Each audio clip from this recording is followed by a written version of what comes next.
Hello दोस्तों, आपको छोटे छोटे डिसीजंस लेने में कितना वक्त लगता है? जैसे कि रेस्टोरेंट में पिज्जा खाएं या फिर फ्रेंच फ्राइज, या फिर दोनों ही ऑर्डर कर लें। आज ऑफिस के लिए कौन सा आउटफिट पहने। दोस्तों, डिसीजन मेकिंग के ये बहुत ही छोटे छोटे और बेसिक से सवाल हैं। अब कई लोग सोचेंगे कि इन डिसीजंस को लेने में चुटकी बजाने जितना समय लगेगा, लेकिन ऐसा नहीं है दोस्तों, क्योंकि कई बार हमारे आसपास के माहौल, कुछ टॉक्सिक रिलेशनशिप्स या फिर हमारे मेंटल ट्रॉमास की वजह से हम ये छोटे छोटे डिसीजंस लेने में भी जरूरत से ज्यादा टाइम लगा देते हैं। हमारी डिसीजन मेकिंग की पावर इतनी कमजोर हो जाती है कि हम अपने जरूरी कामों को साइड में रखकर दूसरों को खुश करने के लिए उनके साथ किसी फालतू सी पार्टी में जाने से भी नहीं कतराते। हम चाहते हुए भी उन्हें मना नहीं कर पाते।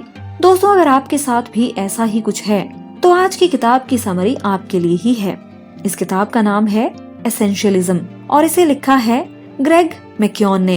दोस्तों, इस किताब की समरी को सुनने से हम जानेंगे कि कैसे उन चीजों को ना बोलना है जो आपका समय और एनर्जी वेस्ट करते हैं।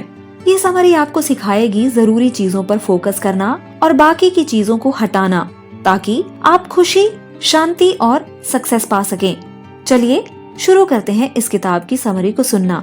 उससे पहले आप सभी से रिक्वेस्ट है कि आप हमारे YouTube चैनल को जरूर सब्सक्राइब कर लें, क्योंकि हमने अपने चैनल पर ऐसी ही बेहतरीन किताबों की समरी पोस्ट की है जिन्हें आप एक सिंगल क्लिक के माध्यम से सुन सकते हैं। तो चलिए दोस्तों, अब शुरू करते हैं इस किताब की समरी को सुनना। सैम एलियट एक टेक कंपनी में एग्जीक्यूटिव थे। हाल ही में उन्हें प्रॉब्लम होने लगी थी क्योंकि उनकी कंपनी एक बड़े कॉरपोरेशन द्वारा टेक ओवर कर ली गई थी। सैम अपने नए रोल में अपना बेस्ट करने के लिए पूरी तरह से तैयार थे, इसीलिए वो हर काम के लिए हाँ कहने लग गए थे। नतीजतन वो अपना हर काम पूरा नहीं कर पा रहे थे और सबको खुश भी नहीं रख पा रहे थे। सैम को अब स्ट्रेस होने लगा था और उनके काम की क्वालिटी भी खराब होने लगी थी। वह अपने परफॉर्मेंस से फ्रस्ट्रेटेड हो गए। उनके बॉस और कलीग्स भी उनसे निराश होने लगे थे। आखिर में कंपनी ने उन्हें एक अर्ली रिटायरमेंट पैकेज ऑफर किया। सैम अभी बस 50 के आसपास ही थे। उनका अभी रिटायर होने का कोई भी प्लान नहीं था। उन्होंने अपनी खुद की एक कंसल्टिंग कंपनी बनाने के बारे में सोचा, यहाँ तक कि वह अपनी अभी की कंपनी को भी एक कंसल्टेंट के रूप में अपनी सर्विसेज दे सकते थे। लेकिन सैम अब इन ऑप्शंस के बारे में श्योर नहीं थे। वह अपने मेंटोर के पास गए और उनसे सलाह मांगी। उनके मेंटोर ने उनसे कहा, तुम अपनी जॉब में रहो, लेकिन ऐसे काम करो जैसे तुम एक कंसल्टेंट ही हो। इसका मतलब हुआ कि सैम को सिर्फ अब वही काम करना चाहिए जो उनके लिए जरूरी हो और दूसरों द्वारा दिए गए काम की सारी रिक्वेस्ट को नजरअंदाज कर देना चाहिए। उन्होंने इस सलाह को मान लिया और उन सभी कामों को ना कहना शुरू किया जो उनके लिए जरूरी नहीं थे।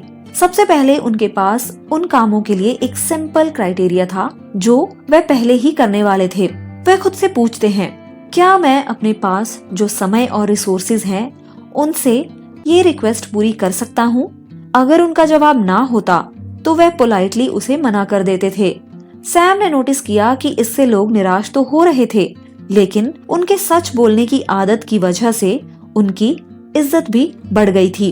वह इससे मिलने वाले रिजल्ट से खुश थे, इसीलिए उन्होंने और कड़े क्राइटेरियाज बनाए। अब की बार सैम ने खुद से पूछा, क्या ये सबसे जरूरी चीज है जो मैं अपने समय और रिसोर्सेज के साथ अभी कर सकता हूँ? अगर विश्वास के साथ वह इसका जवाब नहीं दे पाते थे तो वह पोलाइटली उसे मना कर दिया करते थे। सैम ने देखा कि क्लियर स्टैंडर्ड सेट करने के कारण लोग अब उनकी ज्यादा इज्जत कर रहे हैं। जल्द ही सैम ने ये क्राइटेरिया सब चीजों पर अप्लाई करना शुरू कर दिया। वह हर प्रोजेक्ट और प्रेजेंटेशन में हिस्सा लिया करते थे, हर कॉन्फ्रेंस कॉल अटेंड किया करते थे, हर मीटिंग अटेंड किया करते थे, भले ही वह उनमें डायरेक्टली कंट्रीब्यूट ना कर रहे हों तब भी। लेकिन अब सैम सबसे जरूरी कामों में ही अपनी एनर्जी और समय देना चाहते थे। उन्हें पता चला कि अब वह एक समय में एक प्रोजेक्ट पर ज्यादा फोकस कर पा रहे हैं और अपने शेड्यूल को ध्यान से प्लान भी वो कर पा रहे हैं। हर चीज करने की कोशिश करने के बजाय अब वह एक प्रोजेक्ट में अपना बेस्ट दे रहे थे, जहाँ वह सबसे ज्यादा अच्छा परफॉर्म भी कर रहे थे। अपना समय और एनर्जी कई अलग अलग प्रोजेक्ट्स में देने के बजाय अब वह एक ही प्रोजेक्ट पर अपना फोकस दिया करते थे। जो सबसे ज्यादा जरूरी है उसे चुनकर और बाकी सब चीजों को हटाकर सैम अपने काम में वही हाई क्वालिटी दोबारा लाने में सफल भी हुए। पर अब इन सब से हटकर उन्हें अपने और अपने परिवार के लिए ज्यादा समय भी मिलने लगा था। सैम अब घर जल्दी लौटते और अपने बीवी बच्चों के साथ खाना खाते। अब उनके पास एक्सरसाइज करने और रिलैक्स होने का भी वक्त हुआ करता था। उनके कलीग्स अब उनसे गुस्सा नहीं हुआ करते थे, बल्कि वे उनके रिजल्ट से खुश थे। सैम भी संतुष्ट थे। इस कारण उन्हें हाई परफॉर्मेंस रेटिंग भी मिली और अब तक का सबसे बड़ा बोनस भी। दोस्तों, अगर आपको लगता है कि आप बिजी हैं लेकिन प्रोडक्टिव नहीं हैं, या फिर आप लगातार कुछ कर रहे हैं लेकिन कुछ भी अचीव नहीं कर पा रहे, तो आप एक एसेंशियलिस्ट बनकर अपनी जिंदगी को बदल सकते हैं। एसेंशियलिज्म का मतलब ये नहीं है कि ज्यादा चीजें पूरी की जाएं। ये सही चीज पूरी करने के बारे में है। आप अपना समय और एनर्जी सिर्फ जरूरी चीजों में लगाने के बारे में सोचें, ताकि आप अपना बेस्ट परफॉर्म कर सकें। इमेजिन कीजिए कि आप अपनी एनर्जी कई अलग अलग जगहों में लगा रहे हैं। इसकी वजह से आप हर एक्टिविटी में सिर्फ थोड़ा ही प्रोग्रेस कर पाएंगे। लेकिन अगर आप एक बार में एक प्रोजेक्ट चुनेंगे, तो आप अपनी पूरी एनर्जी उसमें लगाकर उसे बहुत अच्छा बना सकते हैं। अगर आप एक एसेंशियलिस्ट बन जाते हैं, तो आप डिफॉल्ट के बजाय डिजाइन के अनुसार जिएंगे। आप वह चुनेंगे जो आपके लिए जरूरी है और बाकी सभी को हटा देंगे। दोस्तों, अब ऑथर बात करते हैं the invincible power of choice. दोस्तों, इस किताब के ऑथर ग्रेग मैक्यून एक बार एक हाई राइज ऑफिस बिल्डिंग की लॉबी में बैठे हुए थे। शाम का टाइम था और लगभग सभी लोग अपने अपने घर जा चुके थे। ग्रेग वहाँ बैठे एक कागज के टुकड़े को घूर रहे थे। 20 मिनट से वो इसी बात में दिमाग लगाने की कोशिश कर रहे थे कि वह अभी इस समय अपनी जिंदगी में क्या करना चाहते हैं। उन्होंने अपने लिखे हुए कागजों और नोट्स को देखा। उन्हें ये देखकर बहुत ही हैरानी हुई कि लॉ स्कूल उनकी लिस्ट में शामिल ही नहीं है। इसने उनका ध्यान और ज्यादा इसलिए खींचा क्योंकि वे यूके में लॉ स्कूल के फर्स्ट ईयर में पढ़ रहे थे। वे लॉ स्कूल इसलिए गए थे क्योंकि लोगों ने उनसे कहा था कि उन्हें अपने ऑप्शंस को खुला रखना चाहिए। जब वे अपनी लॉ की डिग्री पूरी कर लेंगे, तब वो लॉ की प्रैक्टिस कर सकते हैं, लॉ पढ़ा सकते हैं, लॉ के बारे में लिख सकते हैं या फिर लोगों को लॉ के बारे में कंसल्टेशन भी दे सकते हैं। ये देखने में बहुत अच्छा प्लान लग रहा था, लेकिन ग्रेग को एहसास हुआ कि वे इन ऑप्शंस में से चुनने के बजाय इन सभी में फिट होने की कोशिश कर रहे हैं। वे दिन भर की लॉ की पढ़ाई करते और रात को बिजनेस बुक्स को पढ़ा करते थे। अपने खाली समय में वे लिखा करते थे। अब ग्रेग को एहसास हुआ कि सभी चीजों में एक साथ समय देना उनकी स्ट्रैटेजी बन गई है। इतने सारे ऑप्शंस होने से वे कंफ्यूज हो चुके थे। जब वो अपने करियर के बारे में कंफ्यूज हो रहे थे, तब उन्हें उनके एक अमेरिकन फ्रेंड का कॉल आया जो शादी कर रहा था। उनके दोस्त ने उन्हें यूएस में शादी में शामिल होने के लिए टिकट भेजी थी। ग्रेग ने इनविटेशन एक्सेप्ट कर लिया और एक एडवेंचर के लिए तैयार हो गए। यूएस में ग्रेग कई टीचर्स और राइटर से मिले। एक बार उनकी एक नॉन प्रॉफिट एजुकेशनल ऑर्गेनाइजेशन के साथ मीटिंग भी हुई। उस ऑर्गेनाइजेशन के एग्जीक्यूटिव ने उनसे कहा, अगर आप यूएस में रहने का फैसला करते हैं तो आप हमें कंसल्टेंट के रूप में ज्वाइन कर सकते हैं। ये बात ग्रेग भूल नहीं पाए। उन्होंने इसे एक ऑप्शन के रूप में ले लिया। एग्जीक्यूटिव ने उन्हें चुनने की आजादी दी थी और तभी से ग्रेग ने ये सोचना शुरू कर दिया था। उन्होंने डेस्क से एक कागज का टुकड़ा लिया और लॉबी में बैठ गए। उन्होंने खुद के लिए एक सवाल लिखा, अगर तुम अभी अपनी जिंदगी में सिर्फ एक ही काम कर सकते हो तो वो क्या होगा। उन्हें देखकर हैरानी हुई कि उस लिस्ट में लॉ स्कूल का नाम तक नहीं आया था। ग्रेग को समझ आ गया था कि उनके पास चुनने की ताकत है, चॉइस करने की ताकत है, और इसी बात को भूल जाने की वजह से उन्होंने गलत फैसला लिया था। उन्होंने लॉ पढ़ना इसलिए नहीं चुना था क्योंकि उन्हें लॉ करने की कोई इच्छा थी, बल्कि इसलिए चुना था क्योंकि ये जैसे डिफॉल्ट ऑप्शन था। अब ग्रेग को एहसास हुआ कि जब हम अपने चुनने की एबिलिटी को छोड़ देते हैं, तब कुछ और या कोई और हमारे लिए डिसीजंस बनाने लगता है। कुछ हफ्तों बाद ग्रेग ने लॉ स्कूल छोड़ दिया। वो यूएस चले गए और वो करने लगे जो वो सच में चाहते थे, और वो था एक ऑथर और टीचर बनना। दोस्तों, उनके इसी फैसले के कारण आज हम इस खूबसूरत और मोटिवेशनल किताब की समरी को सुन पा रहे हैं।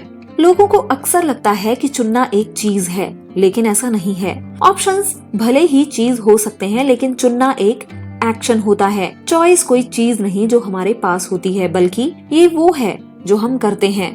जिंदगी में मिलने वाले ऑप्शंस के ऊपर हमारा कंट्रोल नहीं होता, लेकिन ये हमेशा हमारे कंट्रोल में होता है कि हमें उनमें से क्या चुनना है। दोस्तों, क्या आपको भी कभी जिंदगी में इसीलिए स्टक महसूस हुआ है क्योंकि आपने ये सोचा कि आपके पास कोई ऑप्शन नहीं है? क्या आपने अपनी चुनने की ताकत को इस हद तक दरकिनार कर दिया था कि आपने किसी और को खुद को कंट्रोल करने दिया हो?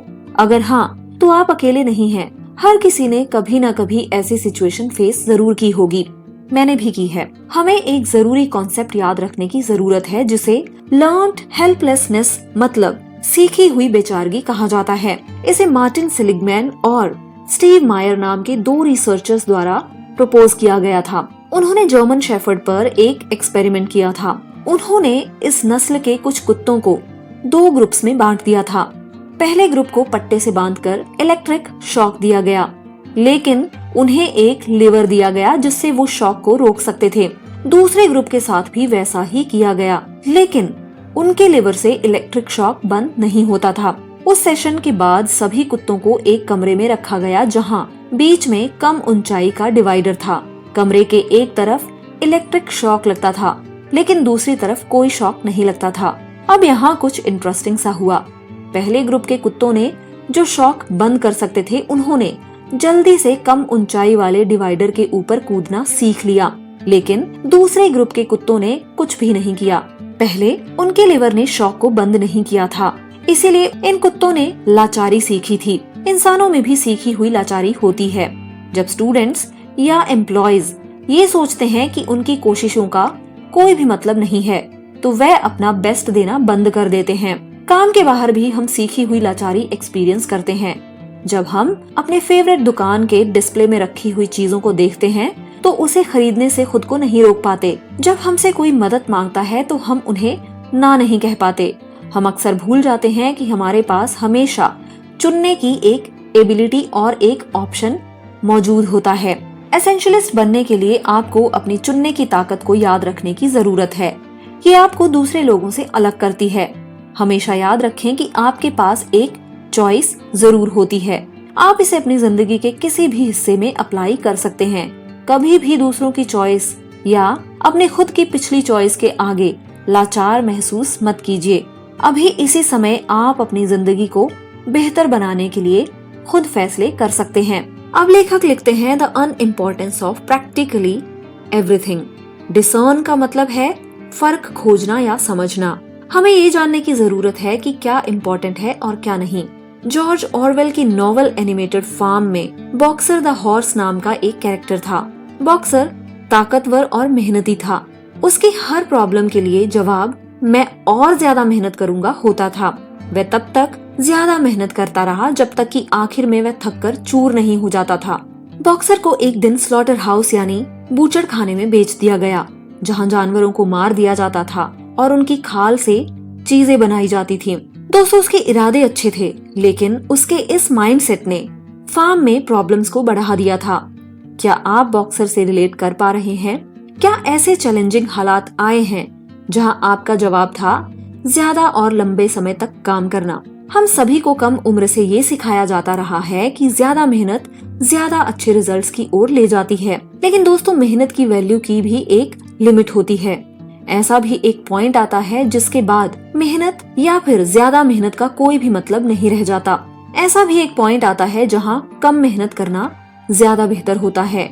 जब ग्रेग 12 साल के थे, तब इंग्लैंड में न्यूज़पेपर बॉय का काम किया करते थे। हर दिन स्कूल से पहले वह अपने गांव में न्यूज़पेपर डिलीवर करते थे, जिसका उन्हें हर घंटे का 1 पाउंड मिला करता था। ग्रेग न्यूज़पेपर का एक बड़ा सा बैग उठाकर घर घर जाकर उन्हें छोटे छोटे लेटर बॉक्सेस में डालते थे। यूएस की तरह अखबार को वो किसी घर के सामने नहीं फेंक सकते थे। 1 घंटे में 1 पाउंड के लिए ये काफी ज्यादा मेहनत का काम था। इसके कारण ग्रेग ने पैसे की अहमियत सीखी। वे जो भी चीज खरीदना चाहते थे, उसे वह कितने घंटे काम करके पा सकते हैं, इससे वो इसे नापा करते थे। आखिर में उन्होंने सोचा कि वह कैसे ज्यादा कमा सकते हैं। अब ग्रेग को एहसास हुआ कि न्यूज़पेपर डिलीवर करने के बजाय वह हर शनिवार अपने पड़ोसियों की कार भी धो सकते हैं। वह हर कार के लिए 3 पाउंड चार्ज करने लगे थे और वो 1 घंटे में 3 कार धो सकते थे। ग्रेग ने अपनी कमाई 9 गुना बढ़ा ली थी। अब वह 1 घंटे में 1 पाउंड कमाने के बजाय 9 पाउंड कमाते थे। उन्होंने सीखा कि कुछ काम से मिलने वाले रिवॉर्ड्स दूसरे काम से ज्यादा होते हैं। क्या आपने कभी पेरेटो प्रिंसिपल के बारे में सुना है? विल्फ्रेडो पेरेटो ने इसे 1970 में प्रपोज किया था। इसके अनुसार हमारी कोशिश का 20% हमें 80% रिजल्ट देता है। 1951 में जोसेफ जुरान ने इस आइडिया को बढ़ाया और the law of vital few concept बनाया। जुरान ने ये सजेस्ट किया कि आप किसी प्रोडक्ट की प्रॉब्लम का छोटा सा हिस्सा भी सॉल्व करके उसकी क्वालिटी को बढ़ा सकते हैं। इस आइडिया को जापान में अप्लाई किया गया। दशकों पहले Japan low cost low quality का सामान बनाने के लिए जाना जाता था, लेकिन जापान के लोगों ने इस लॉ को अपना लिया था। जापानी लोगों को कुछ ऐसी इम्पोर्टेंट प्रॉब्लम्स मिली जिसे इन्हें इम्प्रूव करना चाहिए था। इस तरह वो कम दाम की ज्यादा अच्छी क्वालिटी के प्रोडक्ट बना पाए। The law of the vital few ने जापान को ग्लोबल इकोनॉमिक पावर बनने में मदद की। दोस्तों, माइक्रोसॉफ्ट में पावर लॉ नाम का एक आइडिया है जिसके अनुसार कुछ कोशिशें या एफर्ट्स बाकियों के मुकाबले में ज्यादा रिजल्ट्स देते हैं। माइक्रोसॉफ्ट के पिछले सीटीओ नेथन ने सॉफ्टवेयर डेवलपर्स की एबिलिटी में पावर लॉ को काम करते देखा है। नेथन ने नोटिस किया कि टॉप सॉफ्टवेयर डेवलपर्स आम सॉफ्टवेयर डेवलपर से 10 गुना नहीं बल्कि 10,000 गुना ज्यादा प्रोडक्टिव हैं। ये सिर्फ इसे साबित करता है कि कुछ एफर्ट्स बाकियों से ज्यादा रिजल्ट्स देते हैं। सच्चाई ये है कि हम ऐसी दुनिया में रहते हैं जहां ज्यादातर सब चीजें बेकार हैं। सिर्फ कुछ चीजें ही सच में काम की हैं। इस बारे में सोचिएगा। दोस्तों, अब लेखक बात करते हैं trade off. Which problem do I want? मान लीजिए आप 1972 के एक इन्वेस्टर हैं। आपने S&P 500 इंडेक्स में सभी कंपनियों में $1 इन्वेस्ट किया। आपको क्या लगता है कि 2002 तक कौन सी कंपनी आपको सबसे ज्यादा अच्छा रिटर्न दे पाएगी? क्या वह IBM है या फिर GE है, इंटेल हो सकती है? इसका सही जवाब होगा इनमें से कोई भी नहीं। वो कंपनी जो आपको सबसे ज्यादा रिटर्न देगी वह है साउथवेस्ट एयरलाइंस। ये एक इंटरेस्टिंग फैक्ट है क्योंकि आमतौर पर ये माना जाता है कि एयरलाइंस प्रॉफिट देने के मामले में खराब होती हैं, लेकिन साउथवेस्ट एयरलाइंस ने साल दर साल बहुत अच्छे फाइनेंशियल रिजल्ट्स दिए हैं। इस कंपनी की सक्सेस का राज है उसके CEO का एसेंशियलिस्ट अप्रोच। इस कंपनी के CEO हर्ब ने उनके ट्रेड ऑफ के बारे में बात की जो एयरलाइन को सफल बनाए रखने के लिए उन्हें साउथ वेस्ट में करनी पड़ी थी। ट्रेड ऑफ उन प्रायोरिटीज को दिखाता है जो हम चुनते हैं ताकि हम अच्छे रिजल्ट्स ला सकें। हर डेस्टिनेशन में उड़ने के बजाय साउथ वेस्ट सीधे point two point flight offer करते हैं। वो टिकट का प्राइस कम रखने के लिए प्लेन में खाना नहीं देते। वो पैसेंजर्स को पहले से सीट देने के बजाय उन्हें प्लेन में ही सीट चुनने देते हैं। साउथ वेस्ट ने फर्स्ट क्लास सर्विसेज को हटाकर सिर्फ इकोनॉमी क्लास को रखा है। इन सभी ट्रेड ऑफ को टिकट के दाम को कम करने के लिए चुना गया है। साउथ वेस्ट को प्रैक्टिकल लो कॉस्ट एयरलाइंस के रूप में जाना जाने लगा। हाँ, हर्ब जानते थे कि हमें ऐसे कस्टमर्स को खोने का खतरा है जो अलग अलग जगह जाना चाहते हैं और फर्स्ट क्लास सर्विस चाहते हैं, लेकिन वो इस बात में क्लियर थे कि कंपनी का मकसद क्या है, और वो मकसद है कम दाम में फ्लाइट्स ऑफर करना। एक एसेंशियलिस्ट होने के नाते आपको अपने मकसद के बारे में क्लियर होना बहुत जरूरी है। इसी तरीके से आप एक इंसान, टीम और ऑर्गेनाइजेशन के तौर पर सफल हो पाएंगे। पर्पस को लेकर क्लियर होना टीम में कोऑपरेशन और मोटिवेशन को बढ़ाता है। बिना क्लियर गोल्स और रोल्स के प्रोडक्टिविटी और लोगों के बीच आपसी तालमेल में प्रॉब्लम्स आती हैं। जिस टीम के पास एक क्लियर पर्पस नहीं होता उसके साथ ये चीजें होने लगती हैं। पहला, लोग पॉलिटिक्स करेंगे क्योंकि उनके पास पूरा करने के लिए कोई गोल ही नहीं है।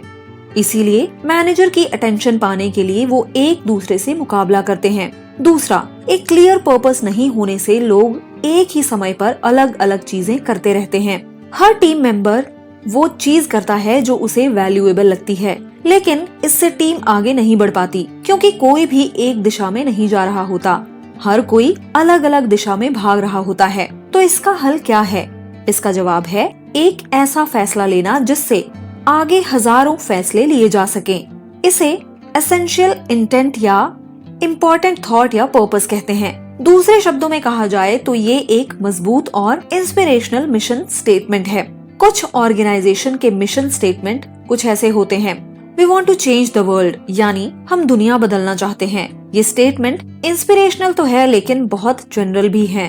कई ऑर्गेनाइजेशन में टीम वर्क, इनोवेशन या लीडरशिप जैसे वैल्यूज होती हैं, लेकिन ये बहुत ही आम और बोरिंग हैं। वे लोगों को एक्शन करने के लिए इंस्पायर नहीं करती। एक शॉर्ट टर्म के क्वार्टरली ऑब्जेक्टिव्स भी होते हैं, जैसे पिछले साल के मुकाबले इस साल 5% प्रॉफिट बढ़ाना। ये स्टेटमेंट मजबूत है और लोगों का ध्यान भी खींचता है, इसीलिए ये इंस्पिरेशनल नहीं है।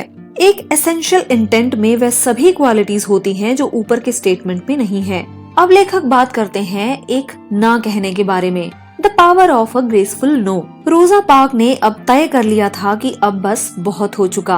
वो सोसाइटी के भेदभाव, अपमान और लोगों की जाति के हिसाब से उनसे अलग व्यवहार करना, वो इन सब से तंग आ चुकी थी। बस ड्राइवर ने उनसे खड़े होने और ब्लैक लोगों की सीट पर बैठने के लिए कहा, लेकिन उन्होंने मना कर दिया और ना कहा। रोजा ने उस चीज के लिए काम किया जो उसके लिए जरूरी था और उन्होंने इसके लिए रिस्क भी लिया। उनके इस एक छोटे से फैसले ने, इस छोटी सी ना ने सिविल राइट्स मूवमेंट की शुरुआत की। दोस्तों, क्या आपने भी कभी सिर्फ बहस या झगड़े से बचने के लिए हाँ कहा है? क्या आपने कभी महसूस किया है कि जो आप सही मानते हैं और जो आपसे करने के लिए कहा जा रहा है, उसके बीच आप फंस गए हैं? क्या आपको कभी अपने बॉस, कलीग, फैमिली मेंबर या दोस्त के किसी रिक्वेस्ट या इनविटेशन को मना करने में बहुत डर लगा है? अगर आप ऐसी सिचुएशन में हैं तो आप अकेले नहीं हैं। ना कहने के लिए हिम्मत और सही तरीके की जरूरत होती है। हम ना कहने से इसलिए डरते हैं क्योंकि हम कोई मौका खोना नहीं चाहते या फिर दूसरे लोगों के साथ बहस नहीं करना चाहते। लेकिन ना कहना आपको एक बुरा इंसान नहीं बनाता। इसका मतलब बस इतना सा है कि आप वो चुन रहे हैं जो आपके लिए इम्पोर्टेंट है। सिंथिया नाम की एक औरत ने इस बुक के ऑथर के साथ अपनी कहानी शेयर की थी। सिंथिया और उनके पिता ने सैन फ्रांसिस्को में अपने सोशल डिनर नाइट के लिए प्लान बनाया। उस समय वो सिर्फ 12 साल की थी। वो इस बाप बेटी के बॉन्डिंग टाइम को महीनों से प्लान कर रहे थे। वो उस रात को क्या क्या करने वाले थे, उन्होंने सब कुछ प्लान कर रखा था। सिंथिया अपने पिता के ऑफिस में उनकी आखिरी प्रेजेंटेशन के समय आने वाली थी और वहाँ से दोनों साथ साथ जाने वाले थे। उन्होंने चाइना टाउन जाने का प्लान बनाया। वो वहाँ नूडल्स खाने, शॉपिंग करके मूवी देखने वाले थे। उसके बाद वो होटल लौटकर आइसक्रीम खाते हुए लेट नाइट शो देखने वाले थे। हर चीज प्लान के हिसाब से हो रही थी। लेकिन फिर सिंथिया के पिता के एक पुराने दोस्त उनकी प्रेजेंटेशन के बाद उनके पास आए। वो एक दूसरे को कॉलेज के दिनों से जानते थे और वो बिजनेस पार्टनर्स भी थे। वो दोनों एक दूसरे से बहुत लंबे समय से नहीं मिले थे। उनके दोस्त ने सिंथिया और उनके पिता को एक अच्छे सी फूड रेस्टोरेंट में डिनर के लिए बुलाया। उनके पिता ने जवाब दिया, बॉस तुमसे मिलकर बहुत अच्छा लगा, सी फूड डिनर का ख्याल अच्छा है। सिंथिया का दिल टूट गया। उन्हें सी फूड बिल्कुल भी पसंद नहीं था और वो खुद को पूरी रात दो बड़ों के बीच अकेले उनकी बात सुनते हुए इमेजिन कर रही थी। लेकिन उनके पिता ने आगे कहा, लेकिन आज रात नहीं, सिंथिया और मैंने आज कुछ खास प्लान करके रखा है ना बेटे? उन्होंने सिंथिया का हाथ पकड़ा और चाइना टाउन जाने के लिए निकल पड़े। उन्होंने सैन फ्रांसिस्को में एक यादगार शाम बिताई थी। सिंथिया के पिता असल में स्टीफन कोवी थे, the 7 habits of highly effective people के जाने माने ऑथर। इस किताब में दी गई 7 हैबिट्स में से तीसरी हैबिट है पुट फर्स्ट थिंग फर्स्ट, मतलब इम्पोर्टेंट चीजों को पहले रखो। स्टीफन कोवी ने ये प्रिंसिपल दुनिया भर के बिजनेस लीडर्स और अनगिनत लोगों को सिखाया। अब हम जानते हैं कि उन्होंने इसे अपनी जिंदगी में भी अप्लाई किया है। स्टीफन के लिए उनकी बेटी के साथ उनका रिश्ता किसी भी और चीज से ज्यादा इम्पोर्टेंट है। उन्हें पता है कि उनके लिए क्या ज्यादा मायने रखता है और वह सही तरीके से ना बोलना जानते हैं। तो हम स्टीफन की तरह कैसे बन सकते हैं? हम कैसे ना कहें कि दूसरों को बुरा ना लगे? हम कैसे इम्पोर्टेंट चीज को पहले रख सकते हैं? यहाँ पर ऑथर ने कुछ बातों का जिक्र किया है। पहली, फैसलों को रिश्तों से अलग कीजिए। किसी इंसान की रिक्वेस्ट को ना बोलने का मतलब ये नहीं है कि आप उस इंसान को ना बोल रहे हैं। एक बार जब आप ये समझ जाएंगे तो आपके पास आप जो चाहते हैं वह बोलने की हिम्मत भी आ जाएगी। दूसरी बात यहाँ पर बताई गई है, ना करने के और भी तरीके हैं। आप अलग तरह के शब्दों को सोच समझकर कह सकते हैं, जैसे कि मुझे इस बात से खुशी हुई कि आपने मेरे बारे में सोचा, लेकिन अभी मैं कुछ और चीजों में ज्यादा बिजी हूँ। या मैं ये जरूर करना चाहूँगा, लेकिन अभी मुझे किसी दूसरे प्रोजेक्ट पर फोकस करने की जरूरत है। इन तरीकों से आप किसी को साफ साफ ना कर सकते हैं, लेकिन इज्जत के साथ। तीसरी बात यहाँ पर बताई गई है, ट्रेड ऑफ यानी बीच का रास्ता। इसके बारे में सोचना। इस बात पर फोकस कीजिए कि अगर आप किसी को हाँ बोलते हैं तो आप क्या खो रहे हैं। सोचिए कि आपके लिए क्या ज्यादा इम्पोर्टेंट है। कुछ इम्पोर्टेंट खोने का डर आपके लिए ना बोलना आसान बना देगा। चौथी बात है, आप ये मानते हैं कि लोग आपके फैसले से निराश या उदास हो जाएंगे। अगर आप अक्सर ना बोलते हैं तो आप कम पॉपुलर हो जाएंगे। बजाय इसके लोग आपकी इज्जत ज्यादा करेंगे। लोगों को ये पता होगा कि जब आप हाँ बोलते हैं तो आप उस काम से कमिटेड रहते हैं और आप अपनी सोच और फैसले पर टिके रहने वाले इंसान हैं। दोस्तों, अगली बार जब आप बहुत से काम और जिम्मेदारियों के बोझ में दबे हों तो थोड़ा रुकिए और गहरी सांस लीजिए। खुद से पूछिए कि सबसे ज्यादा इम्पोर्टेंट चीज आपके लिए क्या है, जो आपको इसी समय करनी है, या फिर इसी समय आपको वो चीज करनी चाहिए। उन चीजों के बारे में मत सोचिए जो आपको कल करनी है, आज रात को करनी है या फिर 1 घंटे बाद करनी है। अभी में जीना शुरू कीजिए और अपनी जिंदगी में कुछ जरूरी चीजों में ही खुशियाँ ढूंढिए। जैसा कि दलाई लामा ने कहा था कि अगर आपकी जिंदगी सिंपल है तो आप संतुष्ट रहेंगे। सादगी से ही खुशी मिलती है। दोस्तों, यहीं पर आज की हमारी बुक समरी कंप्लीट होती है। हम आशा करते हैं कि आपको ये बुक समरी काफी अच्छी लगी होगी और आपने इससे काफी कुछ सीखा भी होगा। दोस्तों, आप सभी से रिक्वेस्ट है कि आप हमारे एफर्ट्स को अप्रिशिएट करने के लिए हमारे चैनल को सब्सक्राइब करना ना भूलिएगा और इस वीडियो को लाइक करके अपने दोस्तों में भी जरूर शेयर कीजिएगा। तो दोस्तों, हमेशा सुनते रहें, सीखते रहें। धन्यवाद दोस्तों। Thank you.